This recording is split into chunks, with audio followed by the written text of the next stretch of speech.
This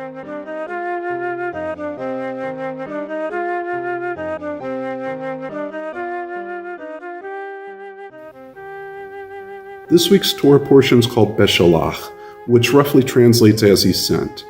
This is the moment when Pharaoh sends Israel out of Egypt. It's also the moment where we get the English word for the book of Exodus. It's in this week's Torah portion that Israel will transform into a nation. Pharaoh has had a few days to reconsider his decision to let the people go. Instead of being repentant, he's vindictive. Pharaoh sees his opportunity when the Israelis arrive at Baal Zephon. This is the most powerful of the Egyptian gods. Pharaoh believes that this Egyptian god has trapped the Israelis at the sea for the Egyptian army to slaughter.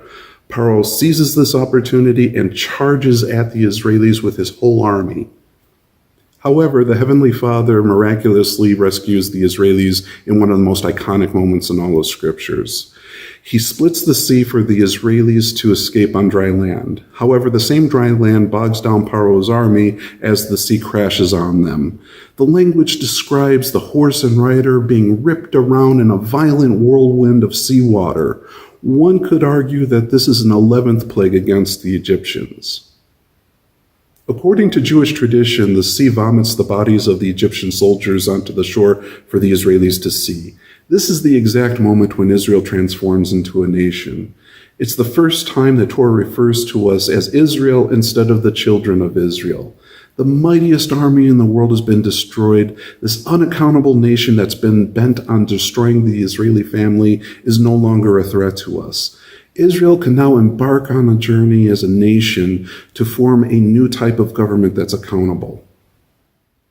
Amalek is the first nation that Israel encounters on our journey. They launch a sneak attack from behind. Instead of facing off with our soldiers at the front line, they attack our vulnerable population, or as I like to call them, the toddlers and the waddlers. These are the pregnant women, the elderly, and the small children who lag behind.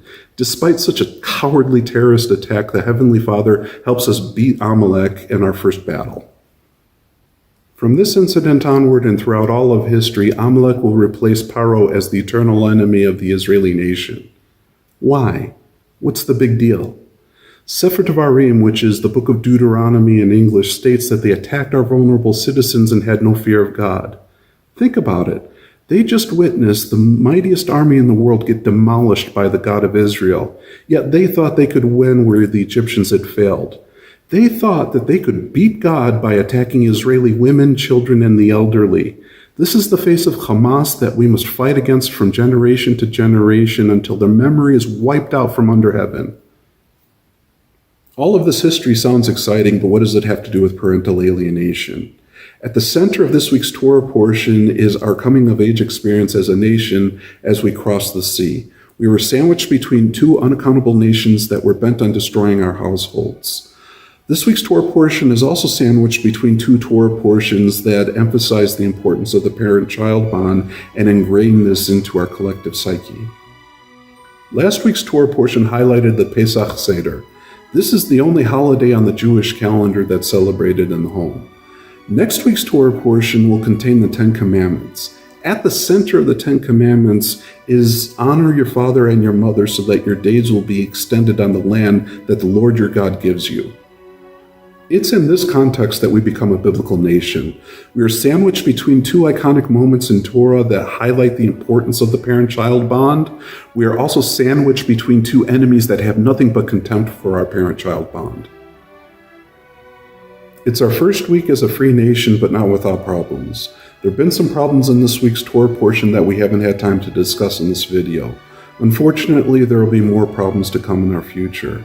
However, we will start to build a new type of government that will be accountable to protect the family and more specifically protect the parent-child bond. Next week's Torah portion is called Yitro. As I said before, it contains the Ten Commandments.